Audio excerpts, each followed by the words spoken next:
أطيب كشري مصري بس بأيادي عراقية. تعالوا شوفوها من مطبخ مارسيليا من قناة مارسيليا المنوعة. راح أسويكم أطيب كشري مصري بس شنو بخطوات أشرحها وكل سهلة، وراح تصيرون مثل يعني محلات تسووها وأطيب. بالبداية حبايبي راح نجيب بصل، هو سر الكشري بالبصل. فأول ما تبدون تسوون بصل شرائح رقيقة وتخلون شوية طحين بيها وملح وتقلوها. بس تقلوها شنو؟ زيت يكون، تخلون كمية زينة، لأن بهذا الزيت البصل راح نسوي كل شغلات الكشري بيها. هو هذا سر الكشري اللي يعني يعطيك نكهة كلش طيبة إله، اللي هو زيت البصل. فبالبداية حبايبي بزيت حار راح أقلي البصل مالتي إلى أن يصير لونه ذهبي وتصير بيها قرمشة. لا تسووها كثير يعني إلى أن تحترق، سووها بحيث تتقرمش. بهالأثناء البصل دا يقلي أنا راح أسلق هذا العدس الأسود. طبعا تخلون أنتم كمية اللي تحبوها، بس هي لازم تكون ظاهرة بالكشري. بس أخلي ماي عليها، ومن يغلي أخلي شوية ملح عليها. البصل مالتي شوفوا يعني يحتاج وقت إلى أن ياخذ اللون الذهبي ويتكرمل. شوفوا وصل لهذا اللون وصار مثل الشيبس هكذا، يعني راح أشيله، ما أريده أكثر يحترق. فراح أجيب يعني كنينس المطبخ وأخلي البصل عليه حتى يمتص كل الزيت ويصير مقرمش وياي. هاي أول مرحلة المهمة خلصناها، اللي هي البصل المقرمش. حتى الزيت مالته نسوي باقي الشغلات، والعدس مالتي دا يستوي. وشوفوا طبعا كلش طيبة والريحة تخبل وبيها قرمشة وصوت. جربوها أكيد راح تعرفون شنو دا أقصد. هسه حبايبي هم راح أسلق معكرونيا. طبعا تقدرون نوعين معكرونة أي شيء عندكم. أنا حبيت أسوي هذا النوع الصغير الناعم، كلش عطى شكل حلو للكشري ومن تاكلوها، بحيث كل الحبات تكون يعني نفس الشيء. يعني العدس هسه أشوفكم لازم حمص وهذا.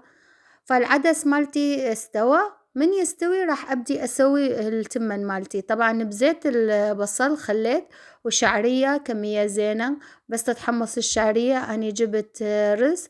طبعا سويت أني تمن بسمتي، لأن هي المفروض لازم التمن المصري اللي يكون مدعبل تسووه. فمن قليت الشعرية وسداق لي الرز وخليت شوية عدس صفحة للتزيين، والباقي العدس هو والماي مالته أخلي فوق التمن. وهسه أجيب ماي مغلي هم عليها، يعني شلون تطبخون تمن عادي بس يعني بعدس، وبس أخلي ملح عليه. يعني ملح أنتم حسب الرغبة تريدون، يعني شلون تطبخون التمن العادي. وأخليه إلى أن يتهدر وإلى أن يستوي ويانا. هسه حبايبي للعدس خليت شوية زيت، هذا زيت البصل هم ينطي طعام وينطيها لمعة حلوة.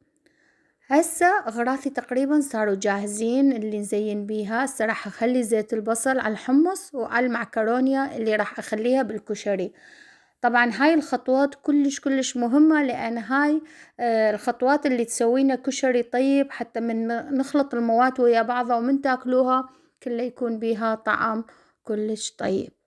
هاي هسه صارت المعكرونيا جاهزة ويانا. خليت زيت البصل والحمص هم، طبعا هذا حمص علب بس إذا أنتم تسلقونه هم نفس الشي تسوون. شوفوا البصل شلون قرمش والطعم يخبل. هسه دا انتظر شوف التمن دا يتهدر ودا يستوي. هسه راح أسوي الدقة والصلصة. بالبداية راح أسوي الدقة. طبعا الدقة هاي طلعت كلش طيبة. خليت نص كوب خل، وخليت شوية حامض وياه عصير حامض. طبعا ما أريده تغلي، بس أريده شوية يعني تصير تصير يعني دافية وياي. وخليت كوب يعني نص كوب خل كوب ماي. وخليت شوية فصوص ثوم، طبعا ثوم يعني سويته كلش ناعم. وأخلي كمون وشوية ملح واخلطه كل زين. وهاي الدقة ها هي، يعني لا تخلوها تغلي بشوية وراح أشيلها. خليتها من فلفل أحمر حار، هاي إذا تحبوها شوية تكون حادة، وإذا ما تحبون لا تخلون. الدقة مالتي صارت جاهزة، وأخليها إلى أن أطبق الكشري وأخليها فوق الكشري. طلعت دمر. هسه راح أسوي الصلصة. طبعا بنفس الطاوة خليت زيت البصل، وخليت شوية بصل وثوم. من يتحمصون شوية أخلي معلقة معجون طماطة كبيرة وأقليها كلها سوا. وهسه حبايبي راح أخلي شوية كمون وشوية كزبرة ناشفة، وهم أخلطه كله زين.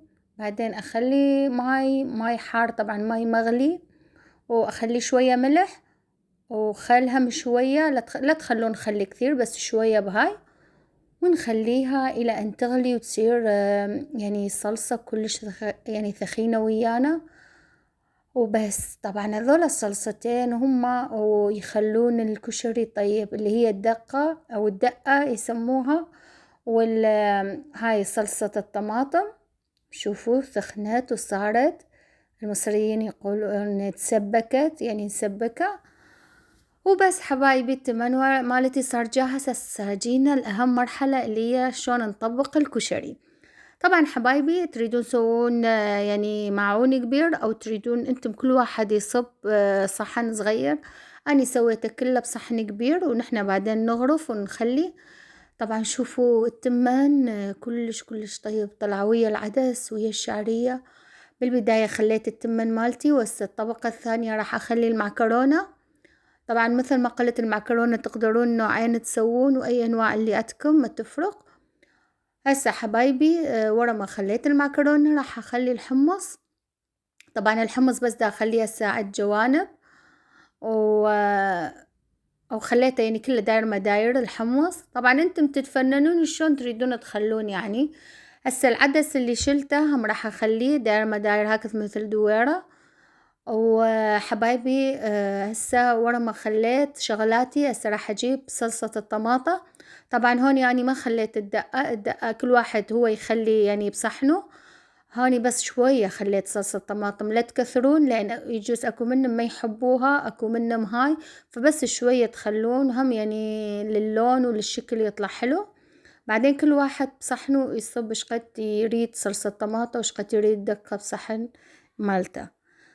وهاي تقريبا خلص. هسه أهم مرحلة اللي هي هذا البصل الطيب المقرمش، هم راح أخليه داير مداير. وبس حبايبي طبعا أطيب أكلة إذا تريدون هم، إذا عندكم عزايم لو أنتم كل فترة سووها، وهم بيها فايدة، كلها شغلات فوائد بيها.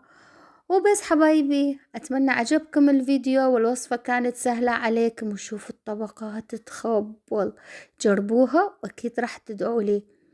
شوفوا يخبل. هسه هني راح أصب لي بصحن. هسه أجيب صحن صغير وأخلي لي من كل شي. وطبعا بعدين شوفوا الطبقات، واو روعة.